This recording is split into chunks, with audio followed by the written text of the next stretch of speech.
18 মে দিনটি পালিত হয় বিশ্ব জাদুঘর দিবস হিসেবে, যার শুরুটা 4 দশক আগে 1978 সালে।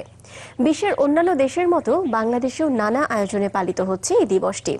জাদুঘর দিবস উপলক্ষে বৃহস্পতিবার সপ্তাহব্যাপী উৎসবের উদ্বোধন করেছেন সংস্কৃতি মন্ত্রী আসাদুজ্জামান নূর। রঙিন সুতার মায়ার বুননে তৈরি হচ্ছে ঐতিহ্যবাহী জামদানি শাড়ি। মনের সবটুকু আবেগের মিশেলে তৈরি এমন সব বাহারি নকশা মন কাড়ে যে কারো।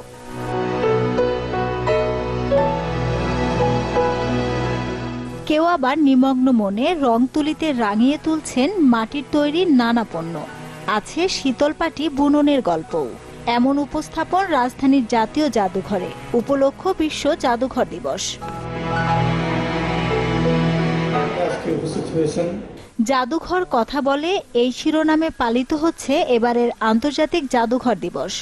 দিবস উপলক্ষে জাদুঘরের নতুন সংযোজন হিসেবে হাতে লেখা কোরআন শরীফের কপি, বঙ্গবন্ধুর হাতে লেখা চিঠি, সওগাত ও বেগম পত্রিকার কিছু গুরুত্বপূর্ণ কপি সহ ৬২টি নিদর্শন তুলে দেয়া হয় জাদুঘর কর্তৃপক্ষের হাতে। অনুষ্ঠানের সভাপতিত্ব করেন প্রতিষ্ঠানটির মহাপরিচালক ফয়জুল লতিফ চৌধুরী।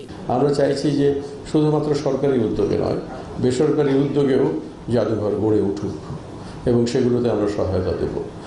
পৃথিবীর যে কোনো উন্নত দেশে গেলে দেখবেন যে প্রায় প্রতিটি শহরে তাদের জাদুঘর রয়েছে, তাদের ইতিহাস এবং ঐতিহ্যকে ধরে রাখবার জন্য, এবং সেখানে বেশিরভাগই চালিত হয় ব্যক্তিগত উদ্যোগে, ট্রাস্টের মাধ্যমে।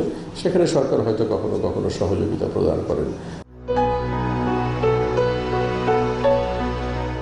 দেশের ইতিহাস ও ঐতিহ্যকে পৃথিবীর সাথে পরিচয় করিয়ে দেয় জাদুঘরের মূল উদ্দেশ্য। এটি ধরে রাখে অতীতকে আর জীবন্ত রাখে ইতিহাসের খনি।